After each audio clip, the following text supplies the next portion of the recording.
Good morning, good afternoon, good evening, and a very good night to you wherever you are across the globe. I am transmitting from the Gold Coast in Queensland, Australia. You have tuned into Tracy's Prog World. Hello, I am Tracy Hitchings. My guest today is singer-songwriter Christina Booth. So greetings to you all out there. I hope today finds you well. I'm fine and dandy too, of course, and it is indeed a very grey, rainy, well, warm day out here going into evening. And of course, on the Goldie, once again, we've been a bit like that, haven't we, lately? But still warm. And I've been for my morning umbrella walk with my flip-flops on, squeaking against the water in my feet. And I was just thinking then, it reminded me of good old England. Good old England. And but actually, right now I'm thinking of Welsh rabbit.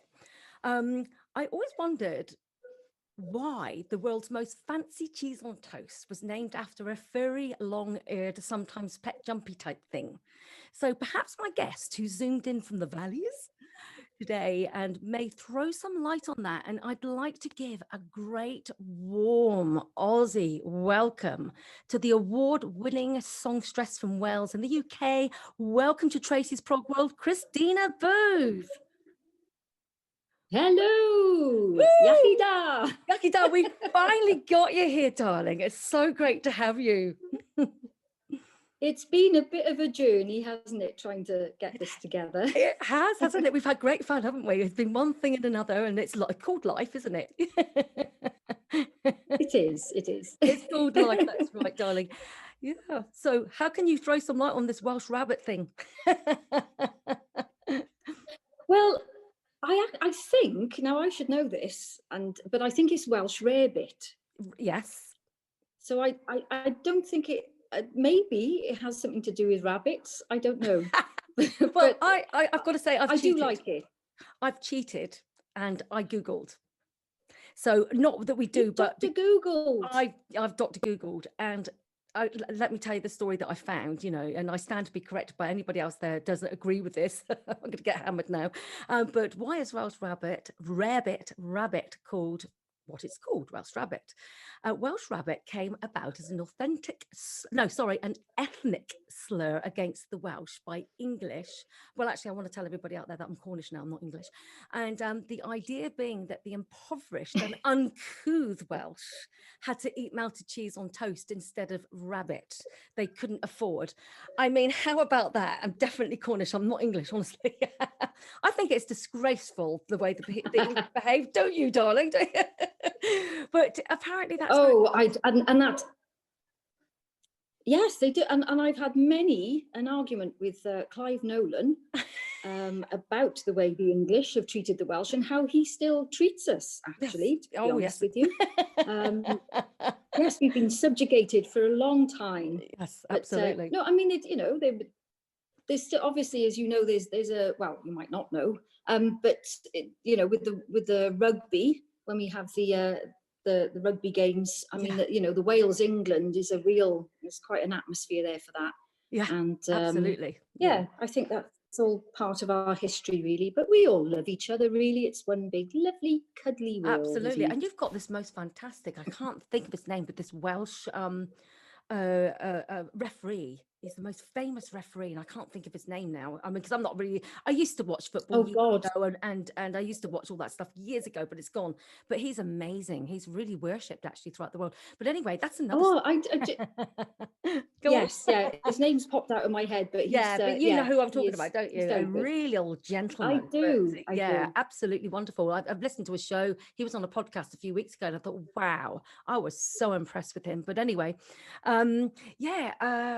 Christina, I'd just like to let everybody out there who may be new on board here that needs to hear a bit about you. You were born in Cardiff in Wales in the UK to parents of Spanish and Irish descendants. You have one older sister, Fran, who was also a singer-songwriter. You were in a punk band together called The Side Effects.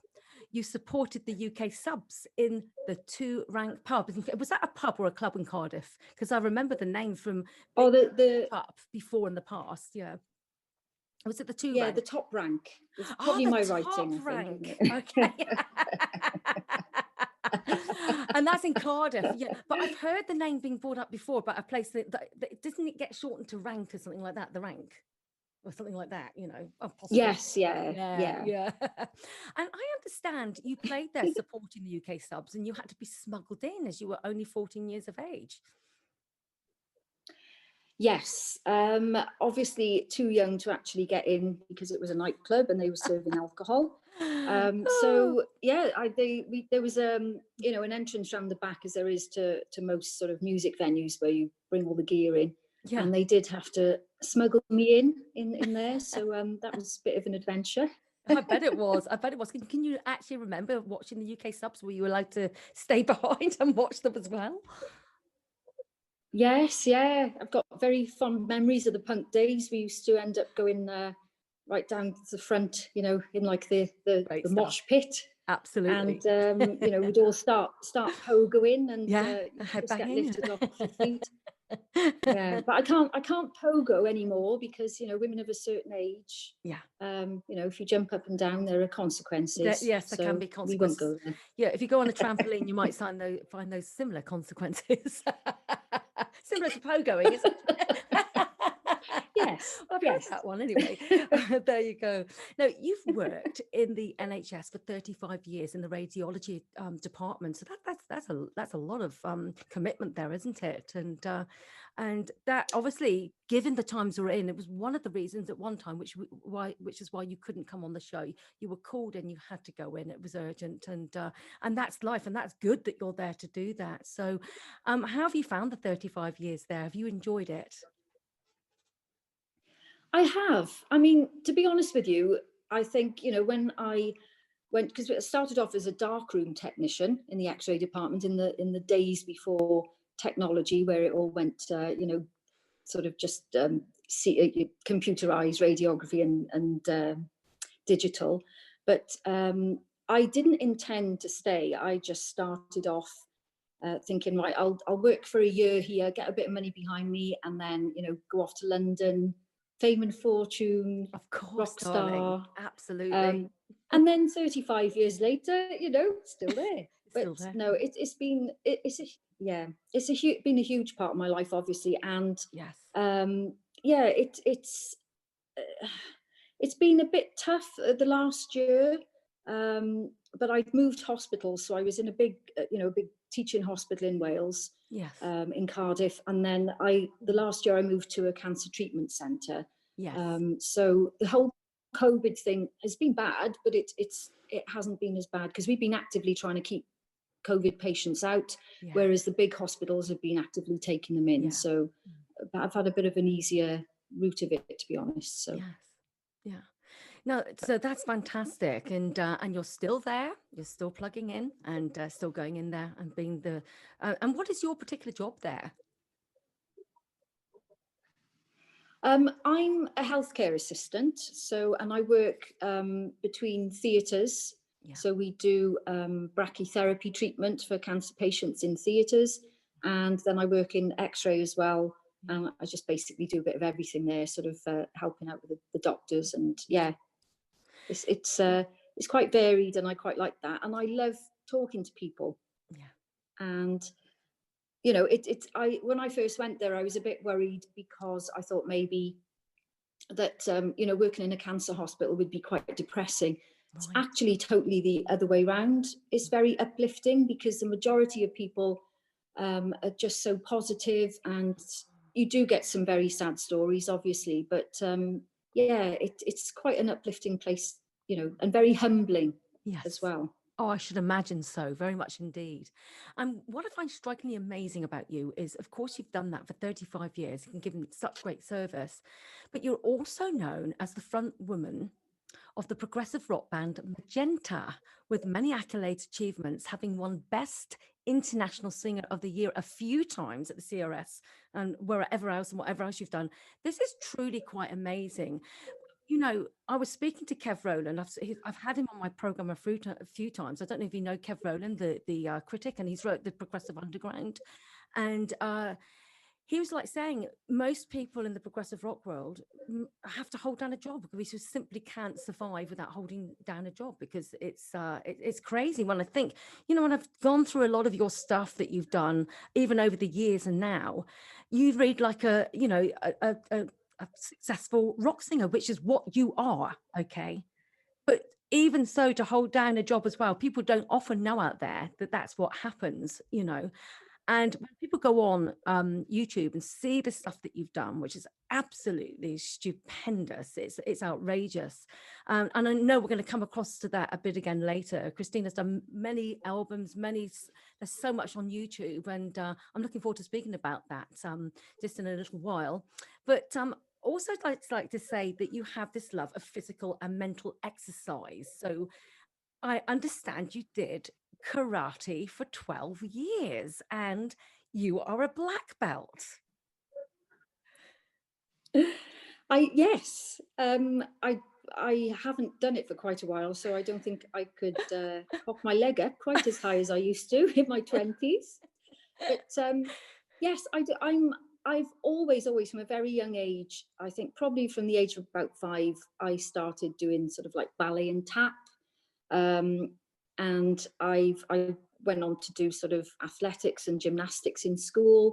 I've always loved just, you know, being physical like that. I'm a fidget. I think I probably would have been diagnosed with ADHD if I'd been in this sort of age now where they do diagnoses like that. But you know, I was such a fidget. I can't sit still. Total opposite to my sister Fran. I'd be running around the house like a loon, jumping over things and throwing myself down the stairs. And Fran would be sat on the settee reading a book, just looking up at me as if to say, God, you know, what's she doing? But so we're totally opposite. But yeah, I'm a massive believer that, you know, the mind and the body are linked. Obviously, it's like the gut and the mind are linked. So if you're not, if something is out of sync, then that is when, you know, ill health takes over. Yes. And yeah, you have to get out and move around. It's what we were made to do. We're not meant to sit for hours and hours and hours. So you know, right, Christina, that's such great information just to speak on here with sharing it with people. It's just so true. Of course, that is obviously made quite difficult these days, isn't it, with what's going on out there? But we've got to keep moving indoors if we can't go outdoors, haven't we? We can't just sit down. So yeah, and it is difficult if you've not got a large space, isn't it? So people are being very tried at the moment. So, but yeah, I can see the importance to you and what you've said. It really resonates with me what you've just said. I think it's so important, and it's really funny hearing that you're black belt. I don't know if you've ever had to give anyone a good thrashing for being naughty or anything like that. Did you ever have to do that?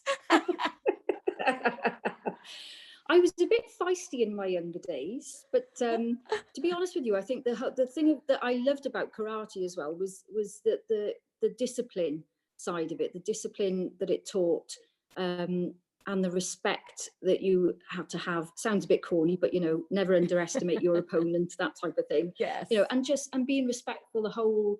You know, like when you go into the, you know, the dojo and you bow, and it's all about respect and discipline, and I liked that part of it as well. Yeah. And it was great for kids. It was lovely to see, because I used to teach it as well, so I taught adults, but you I taught also karate. You taught it. Wow. I did, yes, yeah, I taught it as well for what most of us did. As you go up higher through the grades, you know, you start sort of teaching. And I had a lovely bunch of kids in a little village hall in a place called Tongwynlais, and yeah, it was lovely seeing them come in. You know, tiny little dots. They were really, and they come in, look terrified, and then within a couple of weeks, you could see how it was bringing them out of themselves and giving them a bit of confidence. And so I'm a big advocate. If I had children, I would send them to that. Yes. Is that because it is mind body connected? You know, because it really wakes up everything within. Yeah. And it's about defense. Definitely. Isn't it? It's about defense. So it's about mind body, but it can be used as defense if it should be needed. Only as defense, isn't it? Yes, definitely. Yeah. So that's like your health. So I would. Sorry. No, I'd recommend anybody to have a go. I think people, especially women, are a bit worried that it's, you know, it is all about fighting, and it's not. It's so much more than that. Yeah. And you know, learning about the culture as well, the Japanese culture. It was I'd love to go to Japan. Love to. So how essential was that to you, or is that to you, in the way that you might keep things going now? So you don't obviously do karate itself at the moment, do you? Or, in the way that you do. Do you keep any of the movements up at all? None of the flow. So what do you do instead? Well, at the moment, for the last few years, Mike and I have been into something called insanity training. So it's beachbody.com. Brilliant. And Sean T is his name. And it's HIIT exercise, but we try and do that. But we've also, as we've got a little bit older now, we're doing a bit of yoga, because it's important not just to be sort of, aerobically fit, but to try and make sure that you sort of keep stretching. And definitely. So we try and mix it up. We go out for walks, because getting out in and I know we're lucky at the moment. We do have some lovely walks, because we live in the countryside. So we're lucky we can step outside the door. Beautiful. I know a lot of people during the pandemic have been trapped, and maybe trapped in a flat with kids. And oh my goodness, I think no wonder people are struggling with their mental health. It's just, it's been very difficult. So you're blessed in that way. And so going back to the fact that exercise is clearly important to you, would you say that's one of the habits that actually form you to being who you are and what you are, your positive nature of coming out of things? Because that obviously seems to be something that's important. It seems to be a habit as well, doesn't it? It is. And, we can very easily, we are programmed to take the path of least resistance. So I think, this is why bad habits are so easy to develop and so hard to break. But I know from when I had breast cancer, as soon as I was diagnosed with breast cancer, I thought, right, I'm going to up my training, because I want to be as fit as I can going into my treatment, just to give myself the best chance possible. And to be honest with you, it might have been a bit of luck as well, because I tolerated the chemotherapy quite well. But I'm sure that a lot of it was to do with the fact that I was already fit. And, the thing about physical exercise is that it develops mental strength as well. Because you have that thing where I used to go out for a run, and you'd be thinking, oh my God, I can't do this. And then you're telling yourself in your head, well, you've done it before, you can do it again. Just get to that next lamppost, or, so it again, the mind and the body are linked. You can't sort of, can't separate them. Absolutely. We are a whole being. We're a wholeness. Yeah, absolutely. So that's great to hear. And again, I hope we can come back a little bit later and talk about your recovery from the breast cancer that you actually experienced. So that would be good if you're happy to do that. Excellent. And yes, of course. Yeah. And I understand that you like gardening. It's the new rock and roll, baby. Well, it's got to be at the moment, hasn't it? It has. Is it a bit of therapy? Is it a therapeutic thing? Is it? It is. And it's, it's just all about, I mean, at the moment now, the garden, it's quite the nice thing about having seasons, which I suppose maybe where you are now, it's not quite the same. And I know our seasons are changing. They're not quite as predictable as they used to be, but we still get that change. And I think we've lived out in the countryside now for about going on 9 years, and I've been able to see the change of the seasons more because of the way that the farmers work. And that's been quite nice, seeing that the work, the jobs that they have to do at certain times of the year. And getting out into the garden, just being outside, but just actually, planting something and then watching it grow, and and then all the wildlife that brings in. Oh yes. And it's quite hard work physically as well, it's but yes, Mike, my husband, he's the big gardener. He's the one that's done all the work. Really, I just kind of like point at things and go, oh, put that by there. It's funny, I remember living in England when I used to love getting out into the garden and planting some little bushes or little rose bushes or something like that. I can't do that over here. I just get taken by a snake or a redback spider or something like that. So you don't have to worry so much about that. So do you just get down into the soil and put your hands into it and go for it? And what do you do? Yes, yeah, definitely. Do you plant annuals or perennials, or or is it just a bit of lawn mowing? What is it for you? A bit of everything really, more sort of perennials. Uh-huh. We've got quite a big garden. We've got just over an acre, and it was Yeah. basically a field when we Wow. first got here, but it's a full-on garden now. We've got lots of Yeah. beds, Lovely. and but we've got a plot at the bottom where we grow fruit and veg, and then we've got a little orchard bit as well. We've got some fruit trees. So it's a bit of everything. But Yes. Yeah. Mike has got he's got he's a bit envious of our neighbour, because our neighbour doesn't ever do anything on a small scale. He does everything on a big scale, and he's got this 100-foot sort of polytunnel where he grows all his veg. Yeah. And then we've got a couple of little raised beds, and there's a lot of jealousy going on. That's great. That's wonderful. You need a bit of something to keep you on your toes, don't you? Don't you think so? You do, yes, you Yeah, do. that's wonderful. I love that. So you get to go out to go for local walks and things, and just enjoy the countryside where you are. Yeah. So that's great to hear that. And are you at home practicing your singing, practicing your voice? You're still keeping on top of that? Oh, I've been very lazy, and I can kind of half blame it on the pandemic and the way that it's been.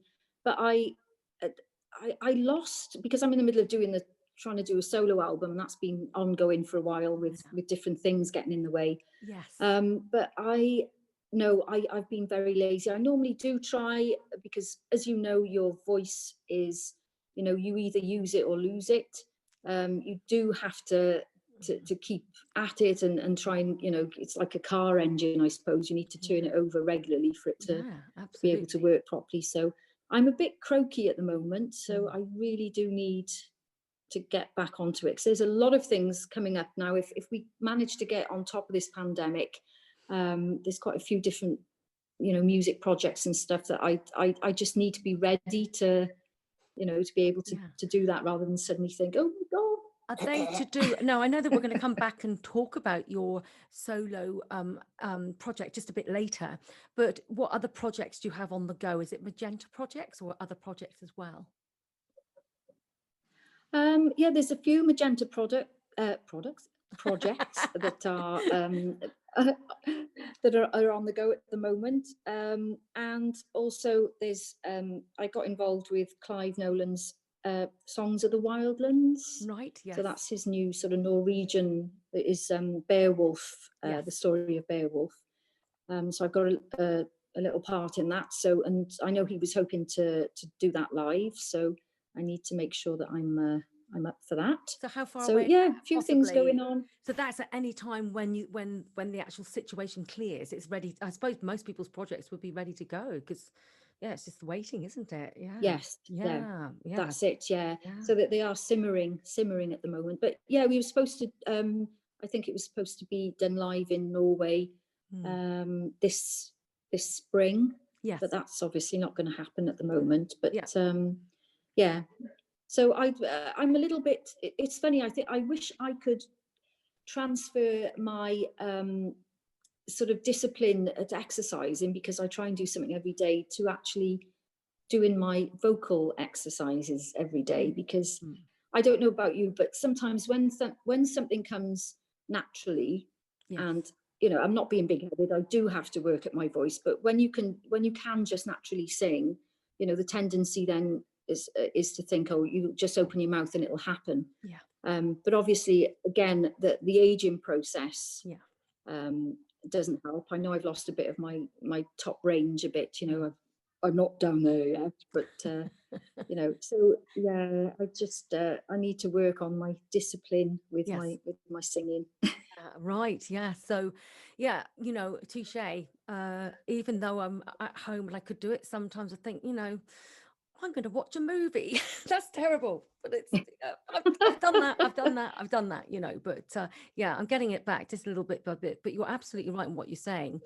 Because we're singers, we're going to have certain muscles that will be dormant, but they'll be very lazy. And getting back on top of that again Yes, is like, it is an effort, isn't it? You know, when you've done it so many times, you think, oh, but yeah, it's keeping on top of it, keeping the fun there. So it Magenta is. wise, Yeah. yeah, indeed. Magenta wise, so what's the plan with Magenta? Well, we did have quite a few. We had the new album that came out last year, Masters of Illusion, Yes. and we'd arranged, quite a few gigs, some in Europe, um, and unfortunately, obviously, the same as everybody, that the pandemic hit, and that Yeah. was that. Yeah. So that's something now that we're trying to rebook those gigs. Yeah. But again, some of them were rebooked for this sort of May time, and I don't think that's going to happen again. So we'll have to put it back again. And I know Rob, Rob works on a lot of different projects. He's sort of, he can't stop really. He's obsessed with creating music. And I know that that's, part of that is where he gets his income from. That is what he does. Whereas, I've got a traditional 9 to 5 job as well, but he can't seem to stop. He's So tell us about he's a monster. He's a monster, is he? And so that's what he does all the time. And I guess that anyway, from what I see online and all sorts. And tell us about the other Yeah. members of Magenta as well, for other people out there to hear about that may not know Magenta. I'm sure they probably do in the prog world, because you've been out there for some time doing lots of wonderful things. But just in case there's somebody new. Yeah, well, so there's myself. I'm the front lady for the band. And Rob, it is Rob Reed's band, as in, he created it. And we've been going for probably 22 years, maybe a bit longer. It's all blurred. I can't keep up with it. We've got Chris Fry, who is our guitarist, and Chris is he is such a lovely guy. What I love about being in Magenta is that there's no egos involved in the band really at all. Yeah. And Chris, he's an amazing guitarist, very, very talented. I think he's doing a solo project at the moment as well. I think he'll be releasing something as well. So we've got Dan Nelson. He's our bass player, young lad. And again, Dan's been in the band now for quite a long time, and he was pretty young. I'm sure he was about 19 when he joined the band. Mm-hmm. So we ribbed him mercilessly, because obviously he was a lot younger than us. But he brought the average age of the band down, which is always good. Well, again, very, very talented, very, very talented musician. And we've got our drummer, Jiffy Griffiths, or John. I think his proper name's John. I only ever call him Jiffy. So yeah, again, very talented drummer. They've got their own projects as well. They've got this band called, they do Kinky Wizards, and they're a great bunch of guys to work with. It just sounds wonderful, Christina. You reminded me of my days in Landmark. Landmark guys were the same. That it was not that sort of ego thing going on. We just really got on well. There were strong personalities, but we got on so well. We got over things very quickly, very easily, and it was just that lovely feeling. So that's wonderful to hear. And do you know what? That comes across when I look at you on YouTube. And not to say, I was having a bit of a Magenta pie not too long ago, and I was listening to songs like oh God, let me get this right, like Sleuth, like Devil at the Crossroads, A Gift from God, which is incidentally, it's a beautiful start out with your vocals are so wonderful. And I know there's different versions. You've got different live versions of something sometimes, haven't you, as well?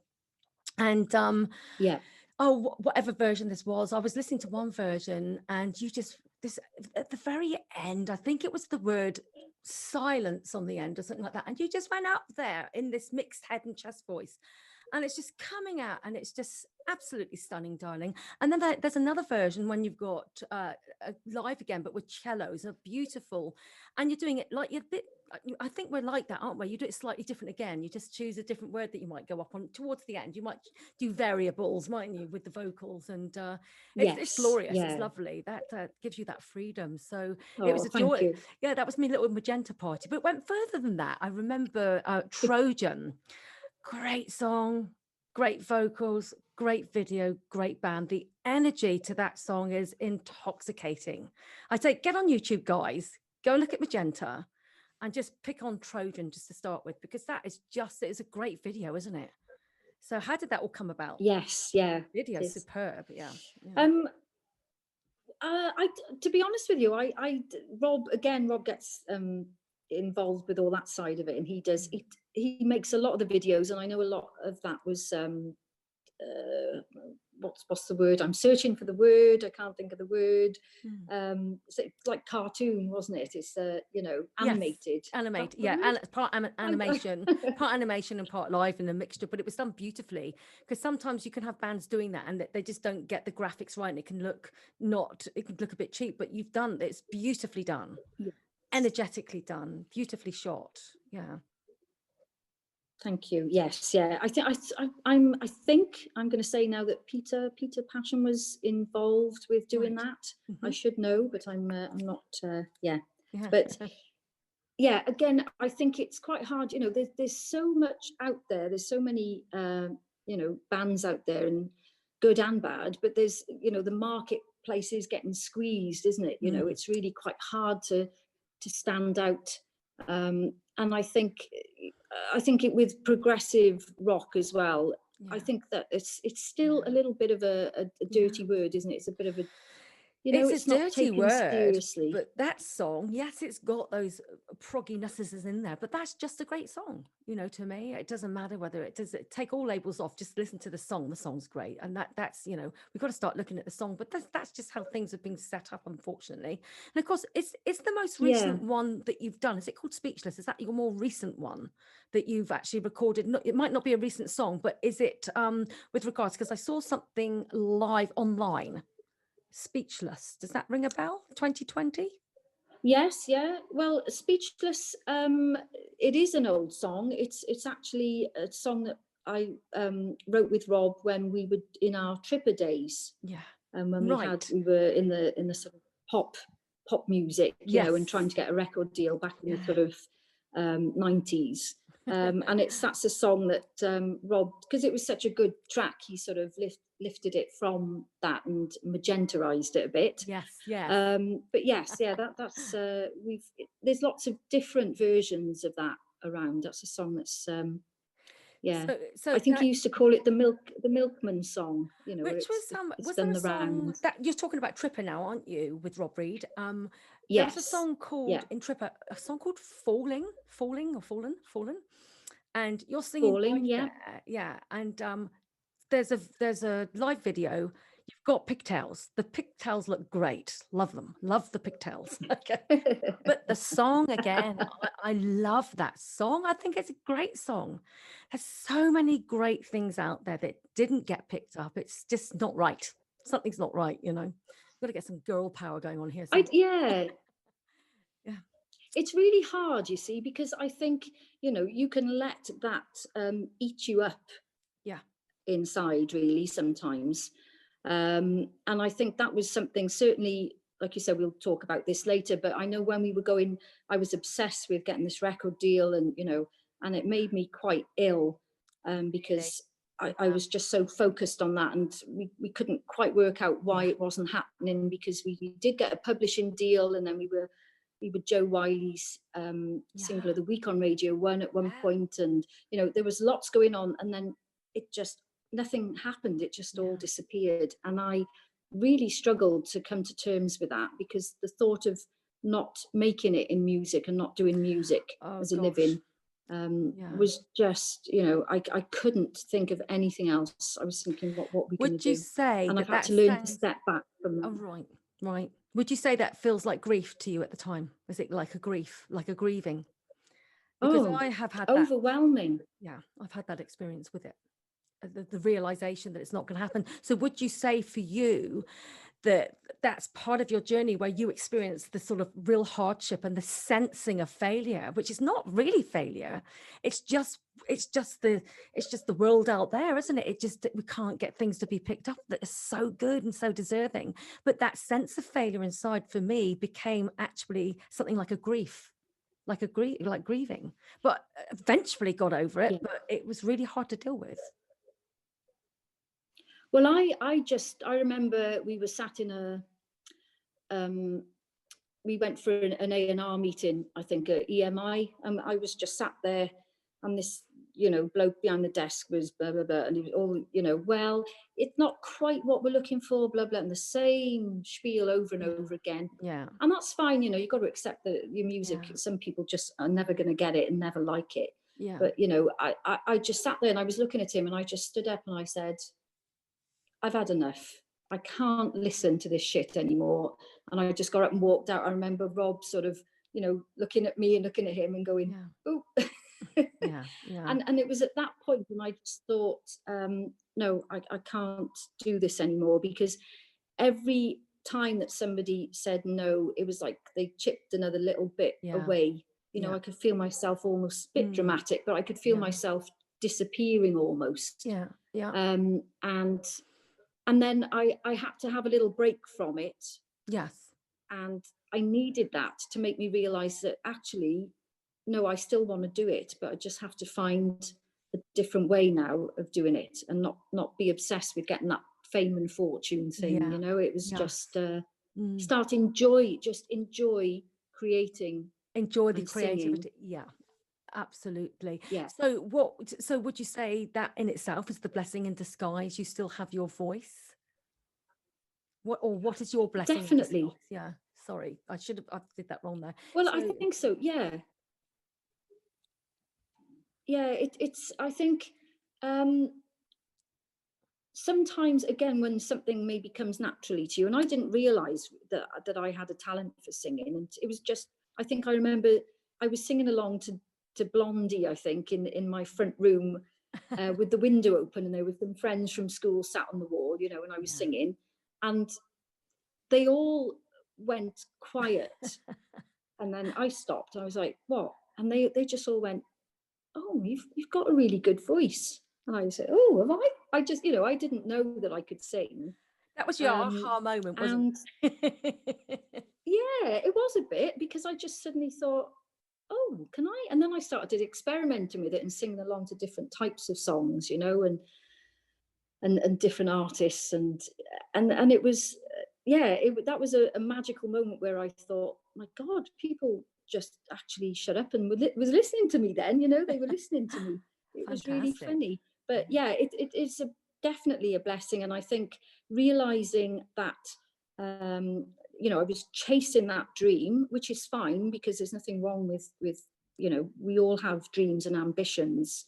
But it's learning how to accept no's and be able to take that, that and accept that not everybody's going to like and get what you do.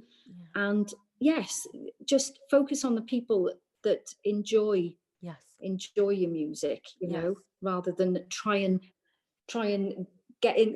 make everybody else understand it, because that's the part that hurts. So do you know what? If you don't get it, that's fine. But this lot of people do, so I'm going to do it for them, I think. Well, and quite rightly so. When I say to anybody out there listening in, if you just go to YouTube and put in Trippa, which is TRIPPA, and that's with Christina Booth and Rob Reed. That's REED, I think, Christina, isn't it?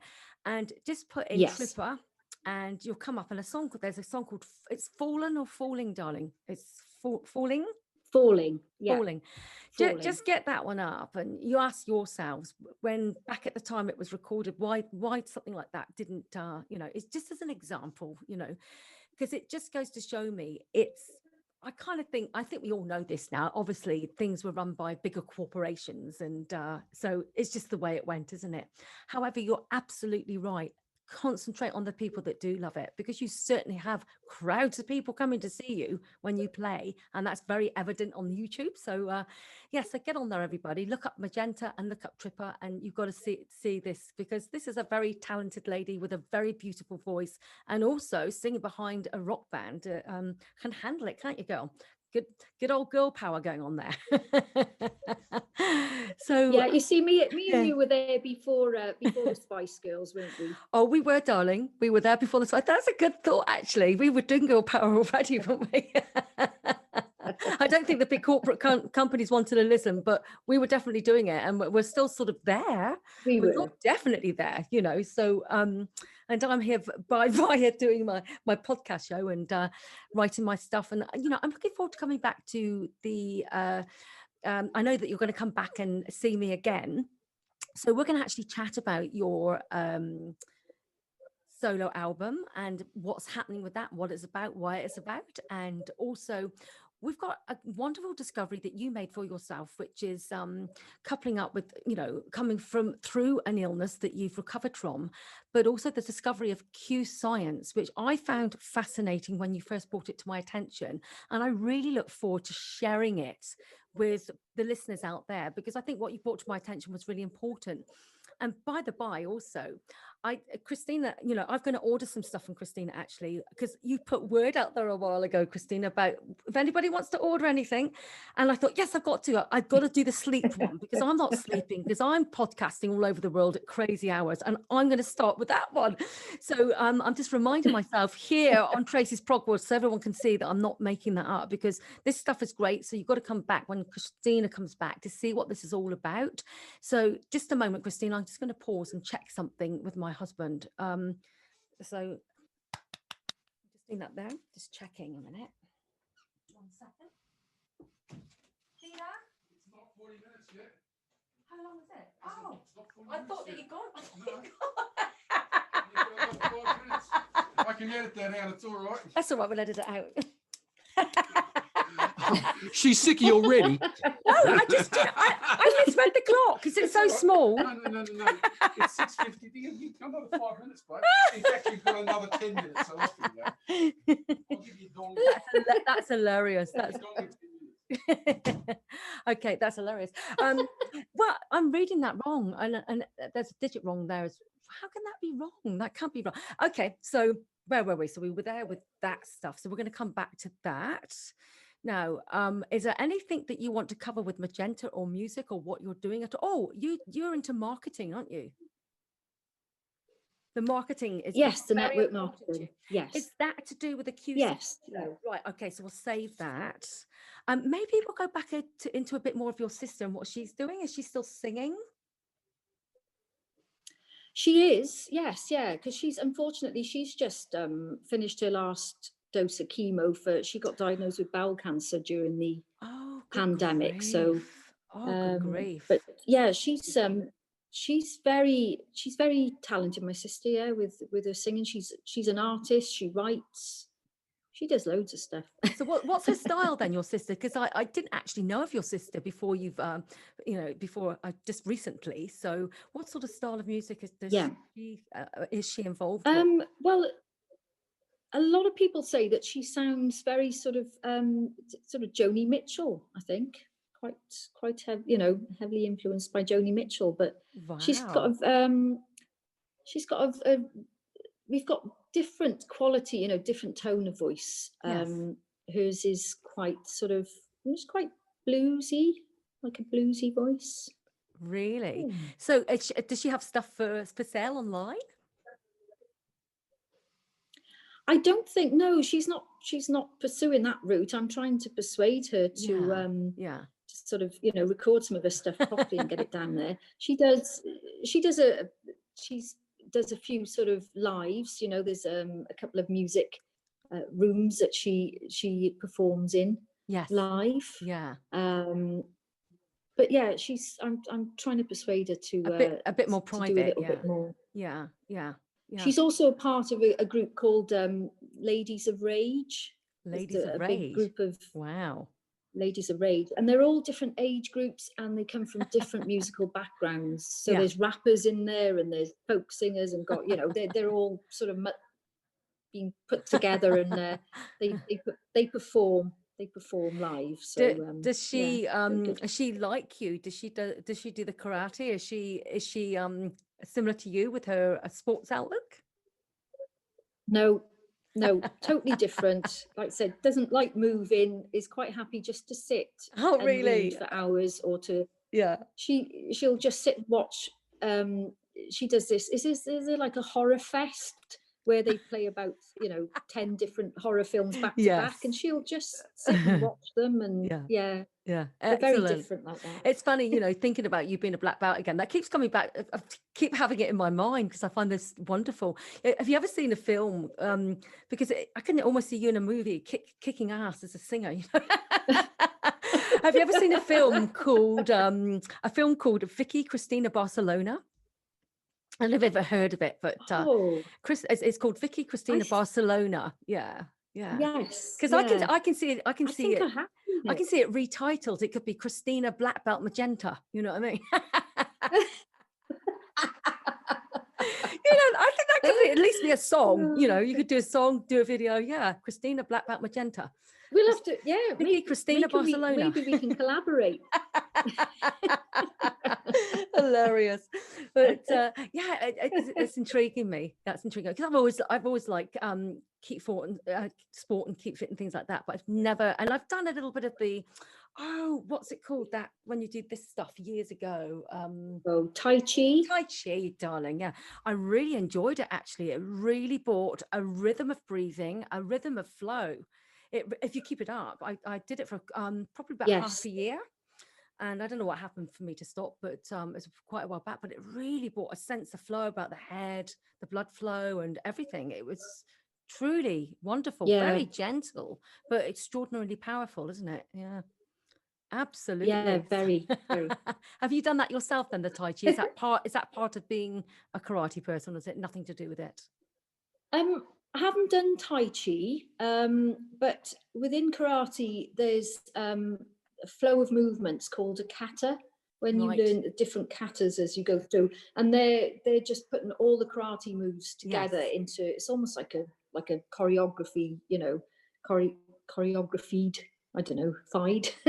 So the movements all flow, and again, it's that whole fluid thing, and it's really fascinating. Yes, absolutely. Wonderful stuff. I just want to go back to your music and shooting videos and things like that, in what you may have experienced. Can you actually tell me what's been your favorite video to shoot? And if so, why? Oh my goodness. Do you know, we've done so many. Do you prefer doing just live when you're live on stage, or do you like the studio thing, or is it not, doesn't it really affect? Still live as well. I do love live, because you can't sort of replace that sort of magic of stepping out onto the stage and the feeling that you get from the audience. And I have had a couple of dodgy moments on stage. There was one gig that I did where the lads went off doing this keyboard solo, guitar solo. I pick up my water bottle, and it's one of those squeezy ones, the sports ones, squirted it, and it did it a bit too much, and water hit the back of my throat, came back up through my nose on stage, and I'm just coughing and spluttering and then looked up and noticed that all the audience were just like staring at me. That was very embarrassing. How did you recover then? Did you? Because actually, I've done that sort of thing before, when you just lose it at the back of your throat.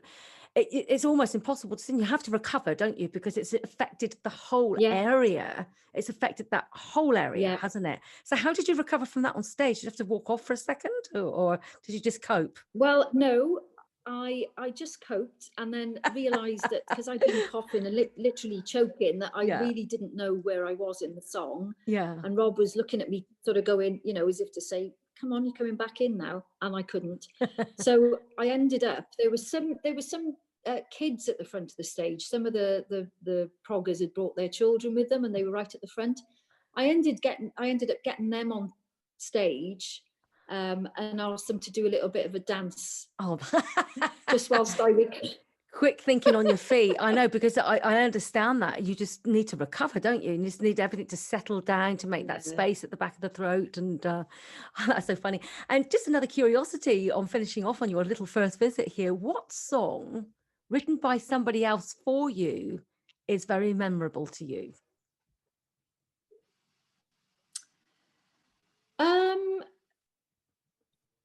I don't know. I don't know whether I've ever had a song written for me, if you know what I mean.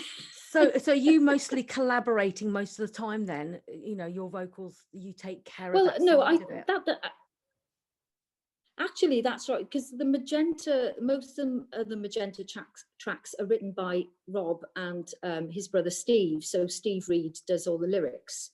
There are some Magenta tracks that I've written with Rob, and they're more of the sort of like shorter commercially songs, really. There's just so many songs to choose from. Yeah, I'm just trying to think now. it's great that you can say that though. Yeah, honestly, there are, I think, yeah, I'm really struggling to pick. I mean, I always enjoy singing Anger, and that's the acoustic one where Chris, you know, plays the nylon, the acoustic guitar. Yeah. That's such a lovely melody, and it's you know, it's such a nice song to sing, and it's nice to get away from the deafening noise of the rock band at times during the gig, where you just drop it down and you can just sing, rather than have to not shout, but you know, you're always sort of struggling, battling a little bit with the band. But, yes, I perfectly understand what you're saying. It's those moments of just being just there and being in the raw and just being able to allow it to float away. You know, it's the voice just floats away. Yes, and you're not having this feeling or this sense of having to sort of climb over the top of something all the time. That's how I did feel a lot of the time. It's a good analogy. Yeah, that you know, it's just simply just not having the best sound in the ears sometimes in a live situation. So you're thinking having to squeeze louder, but that's really the front of house, up to the front of house. But it's gauging it within your own throat to not push, isn't it? So yeah, it is. It's quite hard. I do use in-ear monitors, and part of that was because I've suffered with tinnitus for a long time. Yeah. And luckily it's, you know, I got it under control enough. And again, the mind is very good at sort of, you know, you eventually learn to cope with it, and you kind of don't notice it anymore. But when I first had it, oh my God, I was getting panic attacks, and I thought I was losing it because it was really quite loud. And I was lucky. I think eventually it did. The volume of it went down, and I just learned coping techniques, really. But and now I don't notice it. But yeah, I a real panic where I would just think, because when you go to bed, it's always the same, isn't it? You know, if you've been to see a band, you go to bed and you've got that humming and high pitched noise, and that normally goes. But then one morning I woke up and it was still there, and I thought, oh my God. So that was quite frightening. So what did the earphones, the inner earpieces do for you? Well, they allow me to control the volume. So, you know, I can have my own little mix in it, and I can turn everything else down and have my vocals up a bit louder or whatever. You know, I can sort of control that myself. And the only thing is, they can sort of make you feel like you're in a bit of a bubble. That's the only problem. Sometimes you lose that atmosphere that you have on stage with the rest of the band, because it shuts all that out. So sometimes I'll sort of almost like pull it out a little bit so that I can still get a tiny bit of that stage sound as well. So inwardly it creates balance, but outwardly you might be losing a little bit of that atmosphere sometimes, but it creates the balance for you to know how to gauge the sound and how to produce your sound without losing your voice or without losing a sense of, is that what it was about for you? About protecting my ears, protecting your ears, being in control, really. And being in control. So it was the ears, but it wasn't the voice necessarily. It's purely down to the ears. It didn't necessarily affect your voice, but it's a simple fact you couldn't hear in the right way.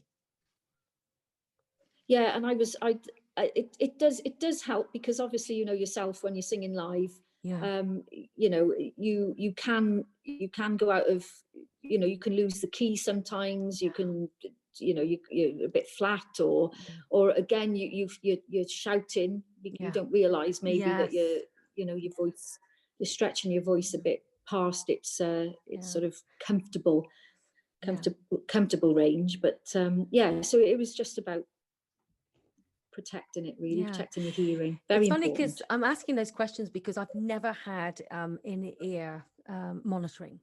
And I've always been curious about getting Claire monitors or something like that, but I've never actually done it. So and your point of view was slightly different to mine. Yours was about, you was already getting this ear issue. Mine was about over singing when the band was so loud. If the engineering was just so Yeah. loud on stage, eventually, of course, I did learn how to, even if I couldn't hear my voice or hear anything, I did learn to gauge how it should be feeling. We have to do that, don't we? But Yes. having Yeah. those monitors probably would have been fantastic in those situations. But they're not for everybody. Apparently so. I'm not quite, I don't have the experience to really say that, but I've heard that. So obviously you've learnt them, haven't you? Very well. Yeah. Incredible. Yeah. Take a while to get used to, definitely. Yeah, right. Yeah, incredible. Well, Christina, it's been absolutely fantastic that we finally got you on Tracy's Prog World. It was so good. Yay! We finally got there because I've been announcing you for about 5 months now. But and that's fine. That's fine. It's a nice bit of build up, drum roll. So you're finally here, and you guys out there, I hope you've really enjoyed this because I know Magenta has many fans across the globe. So this would have been fun. You're just hearing all about Christine and getting used to who she is, not just the music itself, but of course she's going to come back again. And we're going to touch upon the other side of what Christina's doing now. She is writing a solo album. She's going to come back and talk about health and also Q science, which I think is really important. Sharing with people what's out there so people have got wider choices as to what they can get back to wellness, I suppose. Is that the right way to put it, Christine? Would you put it, would you help me put this the way you would put Q Yes. Yeah. I science? think that's very well put. Yeah. So you're going to come back on Yeah. again. Well, I want to thank you for coming on here for this first time. And have you got a message out there for any of your fans or anybody new listening in before we say cheerio? Well, just try and keep safe, stay happy, and just try and stay positive and always look on the bright side of life, as they say. Just as Eric Idle says, that's right, from Monty Python. So that's a lovely note to end on. Thank you for that, Christine. So guys and dolls out there, thank you so much for listening in. I know that you would have enjoyed Christine. It's been a while. You've been waiting for her to come on. You've been asking where the hell is she? Well, here she is. So that's great, isn't it? And she'll be back on again also next week because we've got too much to talk about. It's really important as well. So thank you all so very much for coming on board and listening and supporting. I really appreciate you very much. I know that you all appreciate each other passing this around and whatever. So enjoy your listening. Don't forget to take care of each other in these very, very tough times out there. And like Christina said, keep the smiling, keep happy, keep your chin up. And before you know it, we're going to be out of all of this, and we've just got to get back into the stride of life somehow inside our head, I think, whilst we're sort of shut down a little bit. So thanks once again. You're very appreciated, like I said, and don't forget to join us next week. And it's over and out from Tracy's Prog World.